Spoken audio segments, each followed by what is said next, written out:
Salve, gente! Tudo bem? Então, nessa apresentação, vamos continuar nossos estudos de mecânica newtoniana.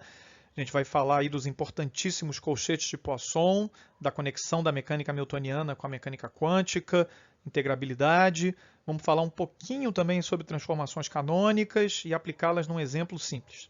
Tá bom, gente? Então, sem mais delongas, vamos lá. Bom, vamos começar a apresentação com essa noção importante aqui de colchetes de Poisson. Tá bom, gente? Então, consideremos uma grandeza A qualquer, função aqui das coordenadas generalizadas, dos momentos canônicos e, eventualmente, do tempo, e façamos a derivada total dessa grandeza. Bom, uma aplicação aí da regra da cadeia dá essa forma que vocês já viram aqui várias vezes, né? Um termo aqui com a derivada, com as derivadas em relação às coordenadas, um outro termo aqui com as derivadas em relação aos momentos, e esse termo aqui de derivada parcial com tempo. E aí, uma aplicação das equações canônicas, né? Nos termos aqui em vermelho, tá certo? Nos levam ao próximo termo ali, tá certo? Onde o primeiro termo, né, leva a esse, o segundo termo leva a isso aqui, né? Inclusive com esse sinalzinho aqui. E essa estrutura, né? Essa estrutura que está aqui, já deu para perceber essa estrutura, né? Que está aqui, já deu para ver que ela tem uma cara muito interessante, né? Que ela atua, né, dessa forma antissimétrica aqui, né? No A e no H, fazendo as derivadas cruzadas, né? Deriva com relação a P, depois deriva com relação a Q. E de fato, essa quantidade, ela não só parece interessante, mas ela vai se tornar tão importante que ela merece um nome, tá certo? E é essa grandeza aqui que a gente vai chamar de colchete ou parênteses, né? Alguns textos se referem como parênteses de Poisson, mas é esta quantidade aqui que a gente vai se referir como colchete de Poisson, tá certo? E aí, em nome dessa nova definição, a gente pode reescrever a derivada total de uma certa grandeza como o colchete de Poisson aqui, né? Vou só reescrever aqui que ficou ruim, né? Colchete de Poisson aqui, mais esse termo de derivada temporal, tá certo? Se acontecer, né, de A não ter uma dependência, não contiver, né, uma dependência explícita no tempo, esse cara aqui vai embora, tá certo? E aí a gente vê então que a derivada temporal do A é ditada exclusivamente pelo parêntese de Poisson com a hamiltoniana, tá certo? E aqui então a gente tem o primeiro vislumbre do papel do hamiltoniano como gerador de evolução temporal, tá certo? A derivada temporal do A é dada pela, e aí vou usar um termo aqui já emprestado da mecânica quântica, pela comutação, que aqui na clássica vai significar pelo parêntese de Poisson, do A com o H, tá certo? Eu já tomei emprestada essa nomenclatura, né, adiantando aqui o que vocês vão ver lá na frente, porque esta equação aqui, né, esta maneira de escrever a evolução de um certo observável A, ela vai ser importantíssima na mecânica quântica, né? Essa equação aqui, quando nós fizemos a quantização dos nossos sistemas, esta equação aqui ela vai sobreviver praticamente incólume, tá certo? Apenas trocando aqui o papel dos A's, né, que na mecânica clássica são observáveis, são funções clássicas, por operadores por operadores sobre um espaço de Hilbert, né? Então, na quântica, as equações de Heisenberg, né, vão ser justamente essas mesmas equações aqui, só que com essas quantidades aqui sendo trocadas por operadores sobre um espaço de Hilbert, tá certo? Então aqui, né, a identificação do colchete de Poisson já faz com que a gente ilustre algo que a gente já vinha falando, que é o papel do formalismo hamiltoniano não apenas na mecânica, mas em outras áreas da física, como aqui, por exemplo, na mecânica quântica, tá certo? A formulação da evolução de funções mediante o uso de parênteses de Poisson fornece então o que a gente chama uma rota para a quantização, tá certo? E as equações de Heisenberg são as herdeiras, por assim dizer, dessas equações aqui, né, lá no âmbito da mecânica quântica. O colchete de Poisson tem diversas propriedades algébricas interessantes, das quais a gente vai salientar duas aqui. A primeira é a antissimetria, tá certo? Então, se a gente trocar aqui de ordem essas duas funções aqui no colchete, a gente ganha um sinal, tá certo? E a segunda propriedade é a chamada identidade de Jacobi, que está simbolizada aqui, ela envolve 3 operadores e 2 operações de colchete, tá certo? E ela indica, essencialmente, que a gente pode fazer uma permutação cíclica completa nos 3 operadores aqui, né? Então, a gente passa o C para cá, né? Passa o B para cá, ele está aqui, e depois faz isso de novo, né? Então, o C vem parar aqui, o B vai parar lá na frente. E se a gente faz as 3 permutações cíclicas possíveis e somar, a gente vai obter 0, tá certo? Esse é o conteúdo da identidade de Jacobi.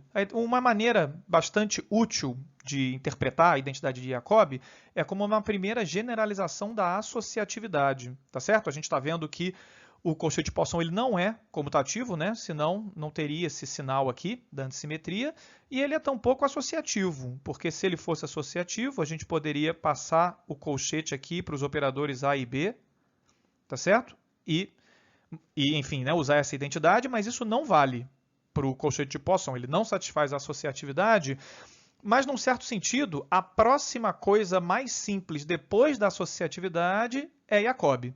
Então, como o professor Marcos Vinícius gosta de dizer, né, se você não é associativo, que você seja pelo menos de Jacobi, né, e os colchetes de Poisson são de Jacobi, tá certo? Essa estrutura algébrica, vocês já devem ter reparado, né, ela deve parecer familiar, né, porque ela já apareceu. Vocês vão se lembrar que o produto vetorial de 2 vetores tem exatamente essas propriedades algébricas, né? Ele também é antissimétrico, ele também é de Jacobi, tá certo? E essas propriedades vão aparecer de novo lá na comutação dos operadores, que vai ter a ver com a comutação de matrizes, tá certo? Então essas são as propriedades que eu queria chamar a atenção aqui, e agora a gente pode partir para fazer, né? Estabelecer certos fatos simples, mas importantes. O primeiro deles é a derivada temporal do hamiltoniano, tá certo? Que está aqui. E, enfim, né? Das propriedades aqui bastante diretas que a gente acabou de estabelecer, a gente pode ver que isso aqui é zero, né? Consequência direta da antissimetria, ou seja, a derivada temporal total do hamiltoniano é igual à derivada parcial com relação ao tempo, e se o h não contém dependência explícita no tempo, a gente vê então que ele é uma constante de movimento. Tá certo? Que a gente já sabia, mas é sempre bom restabelecer isso utilizando os novos conceitos. E a gente pode até estender essa análise um pouco mais, né? Então, consideremos aqui uma constante de movimento arbitrária, tá certo? Então, por construção, ela satisfaz isso aqui. Bom, da equação que a gente acabou de ver, então, isso significa que esta soma, o colchete mais a derivada parcial com relação ao tempo, dá zero, tá certo? E caso não haja dependência explícita nessa constante de movimento, ou seja, a derivada parcial com relação a c seja zero, a gente conclui que o parêntese de Poisson dessa constante de movimento, ele é nulo, tá certo? Esse é um resultado muito interessante porque ele permite concluir rapidamente quanto que tem que dar o parêntese de Poisson entre duas constantes de movimento quaisquer, tá certo? E esse resultado ele é tão lindo que dá para ser demonstrado em uma linha, com o uso aqui da identidade de Jacobi, tá certo? Basta considerarmos como A, B e C o hamiltoniano, a constante 1 e a constante 2, tá certo? A identidade de Jacobi diz que essa permutação tem que satisfazer isso aqui, tá certo? A gente pode, né, por construção, se CI não depende do tempo, né, é este colchete aqui dá zero, este colchete também dá zero, significa que a gente tem então que esse colchete dá zero. Mas bom, né? Se esse colchete dá zero, isso significa que isso aqui é uma constante de movimento, como a gente já demonstrou aqui, né? Então a comutação de duas constantes de movimento é uma nova constante de movimento, tá bom? Isso pode ser estendido para constantes que dependem do tempo também, tá certo? Mesmo que essa constante de movimento contenha uma dependência explícita no tempo, isso pode acontecer. O nosso grande Poisson aqui demonstrou, né? Ou como o Romário gostaria de chamar, peixe, mostrou que se nós temos duas constantes de movimento genéricas, ou seja, a derivada total com relação ao tempo dá zero, o parêntese de Poisson delas também dá zero, ou seja, uma constante de movimento, muito embora isso não garanta, em geral, que o colchete de Poisson em si mesmo vai dar zero. Aqui eu gostaria de fazer um pequeno desvio do que seria o curso natural da matéria para falar de algo que vai parecer uma curiosidade, mas que é importante, fornece mais um elo aí da mecânica hamiltoniana com outras áreas da física, em particular, no caso aqui de novo, com a mecânica quântica. Tá certo? Então vamos voltar aqui para as equações canônicas de Hamilton. A gente tem duas L equações aqui de primeira ordem, esqueci de escrever. E aí um teorema garante que se essas equações não forem patológicas, nós vamos ter duas L constantes de movimento, tá certo? Constantes essas que a gente evocou um pouco qualitativamente no slide passado, mas aqui eu vou definir com um pouquinho mais de precisão que vão ser simplesmente funções C aqui, né? Que vão ser funções das coordenadas generalizadas e dos momentos generalizados que assume um certo valor ao longo de um dado movimento e nunca muda, e que, claro, depende das condições iniciais, tá certo? Então, para cada condição inicial, essa função C aqui assume um certo valor, e aí, uma vez iniciado o movimento, ela mantém esse valor ao longo do movimento que o sistema executa, tá bom? Bom, duas constantes de movimento estão em involução se o parêntese de Poisson delas é zero, tá certo? Isso é uma definição, tá bom? E essa definição é relevante porque se das dois L constantes de movimento, nós tivermos L, ou seja, o número de graus de liberdade do sistema em involução, a gente garante a integrabilidade do sistema. O que quer dizer que a gente consegue resolver esse problema em termos de quadraturas, tá certo? A gente consegue escrever as grandezas aqui, né? Em termos de certas integrais, tá bom? Que a gente pode, né? Uma integral em uma variável muda aqui qualquer, tá certo? Que a gente pode conseguir não fazer analiticamente, mas pelo menos todas as variáveis vão ser expressas em termos ou de integrais ou de inversão de integrais, tá certo? A gente integra no tempo e aí inverte para achar o quê, tá bom?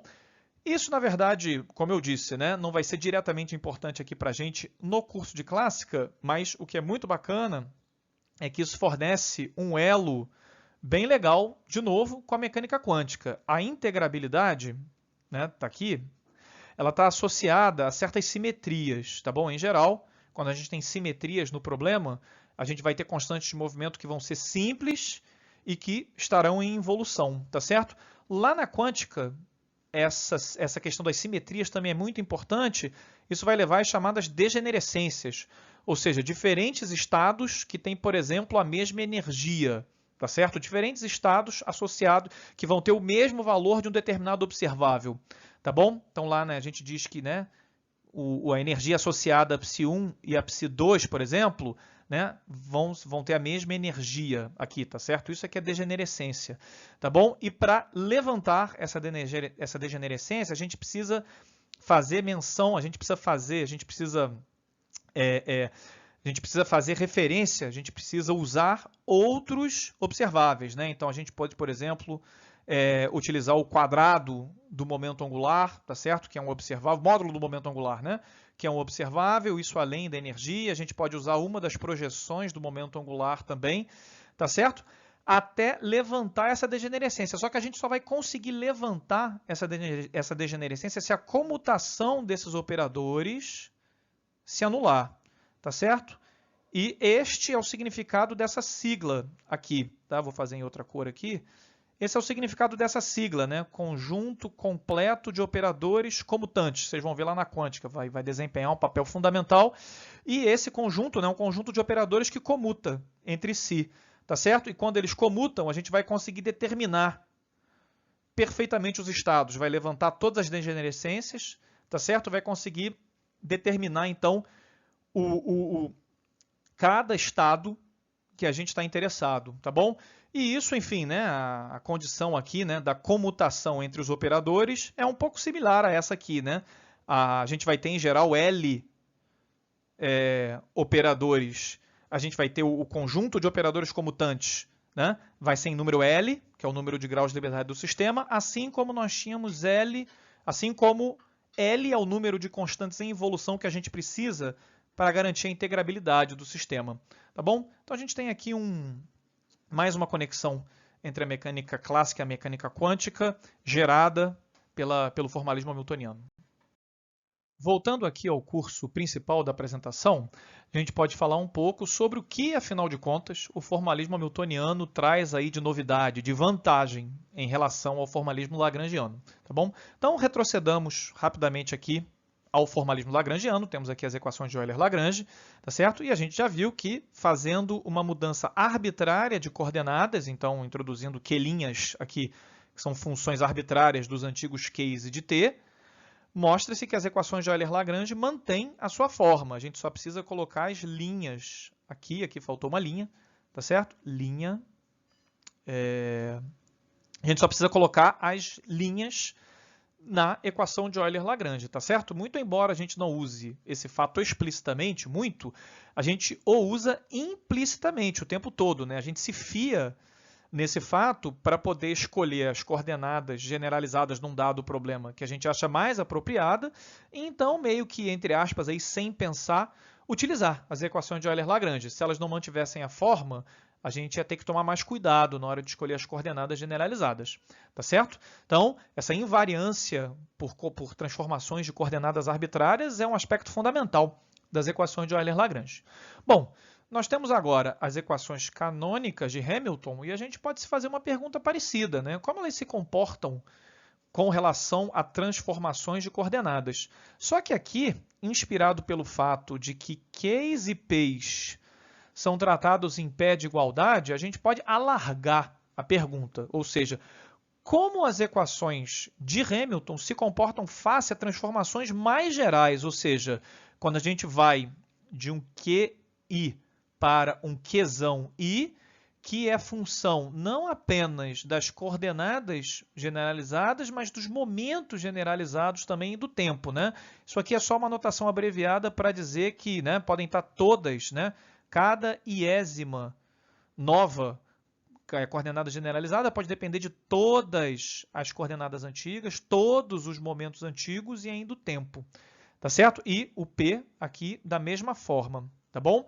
E a gente pode então se perguntar, né? A gente transforma então as coordenadas e os momentos e se pergunta, né? Será que a gente pode chegar então numas equações desse tipo, ou seja, que mantenham a forma, só que para as novas funções P e Q, mesmo que aqui a gente tenha uma função que não seja exatamente o antigo hamiltoniano, né? Por isso a gente está chamando de uma letra diferente. Essa é uma pergunta, dada a nossa experiência aqui, né, com o caso lagrangiano, essa é uma pergunta bastante válida, tá certo? E, claro, né, fiz essa introdução toda, é porque a resposta é sim, tá certo? E quando isso aqui acontece, nós temos então as chamadas transformações canônicas, tá certo? As transformações canônicas são essas transformações aqui que mantêm a forma das equações de Hamilton em nome das novas variáveis e em nome de um novo hamiltoniano aqui, que pelo princípio de Hamilton está relacionado com o antigo hamiltoniano aqui por essa relação, tá certo? Onde φ maiúsculo, né? É uma função arbitrária de Q, P e T, e isso, vou passar como exercício para vocês, pode estar parecendo um pouco, né, misterioso, mas é simplesmente a afirmação, né, de que dois lagrangianos escritos em coordenadas diferentes diferem apenas por uma derivada total, tá certo? Uma coisa que a gente já viu lá atrás, é só a gente reescrever isso em termos das novas variáveis, em termos da formulação hamiltoniana, tá bom? Então essas aqui, mais uma vez salientando, né, se levam a essas relações, são as transformações canônicas. Infelizmente, por pura falta de tempo, a gente não vai poder explorar muitas das consequências das transformações canônicas para o formalismo hamiltoniano, mas mesmo um exemplo, né, bastante simples, como o oscilador harmônico simples, já vai ser bastante útil para dar um vislumbre do quão poderoso pode ser a aplicação dessas transformações canônicas, tá bom? Então, começando aqui pelo lagrangiano do oscilador harmônico simples, a gente tem aqui a energia cinética, o oscilador simples em uma dimensão. A gente tem aqui a energia cinética, tem aqui então a energia potencial associada ao oscilador, tá certo? A gente pode rapidamente escrever o hamiltoniano, basta transformar aqui o termo cinético e escrevê-lo em termos do momento canonicamente conjugado, tá certo? E aí, inspirado nas ideias de transformações canônicas, ou seja, transformações que podem misturar Qs e Ps, a gente pode se fazer a seguinte pergunta, né? O que acontece quando a gente introduz essa nova variável Pzão aqui, que tem essa dependência aqui com P e com X, tá certo? Ou seja, claramente inspirada na forma aqui do hamiltoniano, né? Bom, se a gente introduz essa mudança de variáveis, a gente pode escrever então o hamiltoniano K aqui em termos das novas variáveis simplesmente como ômega-P, tá certo? Ele passa a ser linear em P, ele não vai depender de x, né, que seriam as novas coordenadas x, tá certo? Não vai depender de x. E aplicando então as equações canônicas de Hamilton, nós temos duas equações simplérrimas que são imediatamente resolvíveis, né? O x dá uma dependência linear aqui com t e o p é uma constante de movimento, tá certo? A gente então obteve soluções aí para x e p de forma quase trivial, tá certo? Bom, nesse momento vocês podem estar um pouco pensando aí que eu tirei um coelho da cartola, né? Porque eu simplesmente introduzi essa variável nova p, né? A gente consegue resolver para x e para p, mas a gente nem sabe direito o que significam essas variáveis, né? Para a gente dizer que resolveu o problema de fato, né, a gente gostaria de voltar para as variáveis x e p, tá certo? E a gente só pode fazer isso se a gente souber também as transformações de x, né, que a gente não deu ainda, tá certo? E a razão pela qual a gente não deu é porque, na verdade, essas transformações são complicadas. É uma transformação complicada, tá bom? Não vai dar para entrar em nenhum detalhe de como fazer isso. Isso está feito de forma bastante didática lá no livro do Nivaldo, por exemplo, é um dos exemplos que tem lá. E, na verdade, dá para mostrar que a transformação associada com x é essa, tá certo? Então, né, uma função relativamente complicada aqui de x e p. E aí, então, invertendo essa transformação, a gente chega no x, né? Como, né, a forma, o x, então, tem essa forma característica aqui, que a gente já sabe lá do oscilador harmônico, tá certo? E mostrando, então, que a gente resolve esse problema, né? Problema do oscilador, utilizando transformações canônicas.